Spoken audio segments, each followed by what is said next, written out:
যে আমরা যখন ঘুমাই, অনেকে ভালো স্বপ্ন দেখেন না? ভালো স্বপ্ন দেখে আপনার কাছে ভালো লাগছে, খুব মজা লাগছে না? স্বপ্নের মধ্যে আপনি কি মানে ভালো ফিল করছেন, মাশাআল্লাহ ভালো লাগছে, ঘুরছেন ফিরছেন খাচ্ছেন।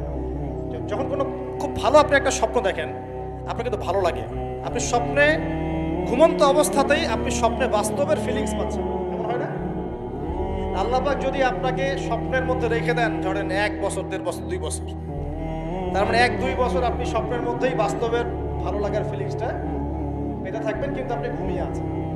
বাইরে থেকে আমি আপনাকে দেখছি যে আপনি ঘুমিয়ে আছেন, আপনি ঘুমন্ত অবস্থাতেও ভালো স্বপ্ন দেখেই ভালো ফিল করছেন। তিনি বোঝাচ্ছেন, উদাহরণ দিয়ে বোঝাচ্ছেন, এটা কিন্তু ব্যাখ্যা নয়, জাস্ট একটা বোঝাচ্ছেন উদাহরণ দিয়ে। আল্লাহ পাক যখন শহীদদের রূহগুলোকে জান্নাতে রেখে দেন, জান্নাতে তারা এইভাবে রূহগুলো ঘুরতে থাকে, ফল ফলাদি খেতে থাকে, পাখির মধ্যে রূহ দিয়ে দেন, সবুজ পাখি, এই পাখি উঠতে থাকে, তারা ভালো ফিল করতে থাকে। ওই হায়াতটাকে আল্লাহ পাক তাদের কাছে বাস্তব বানিয়ে দিয়েছেন। কথা বুঝতে পারছেন? ওই হায়াতটাকে আল্লাহ পাক তাদের কাছে বাস্তব বানিয়ে দিয়েছেন।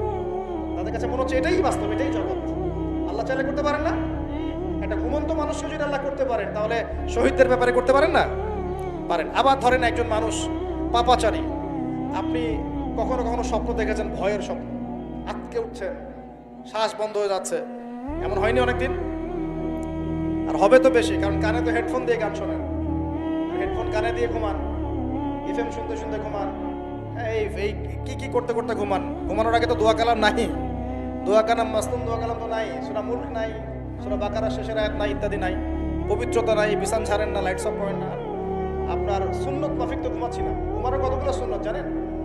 ঘুমানোরই কত সুন্নত আছে।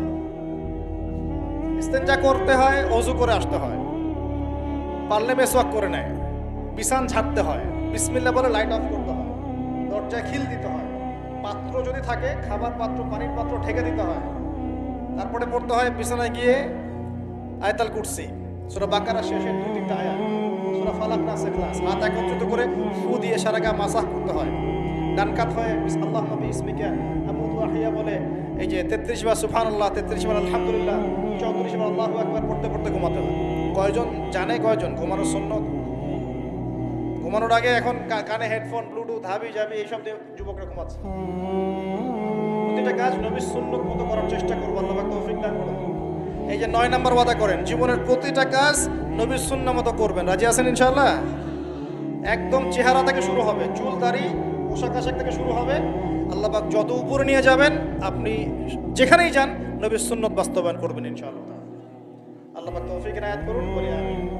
মনে করেন খারাপ স্বপ্ন দেখছেন, খারাপ স্বপ্নে এখন আপনি কষ্ট পাচ্ছেন, দেখছেন যে পানিতে ডুবে যাচ্ছেন, দেখছেন যে আপনি আগুনে পুড়ে যাচ্ছেন, নাউজুবিল্লাহ, দেখছেন যে আপনি হয়তো কেউ আপনার শ্বাস গলা চিপে ধরেছে ইত্যাদি, মানে আপনি কষ্ট পাচ্ছেন।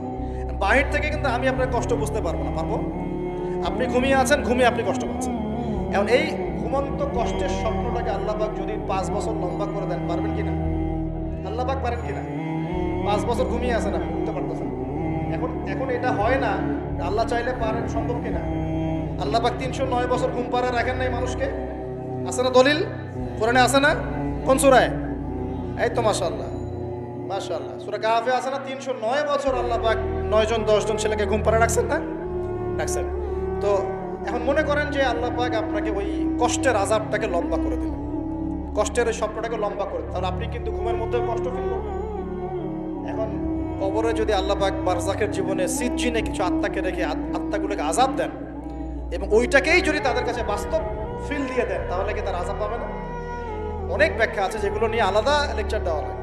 এতটুকু বোঝেন যে আল্লাহ পাক ইন্নাল্লাহ আলা কুল্লি শাইইন কাদির, আল্লাহ পাক প্রতিটা বিষয় সম্পর্কে ক্ষমতাবান। আল্লাহ পাকের হাতেই সব ক্ষমতা, আল্লাহ সব করতে পারেন।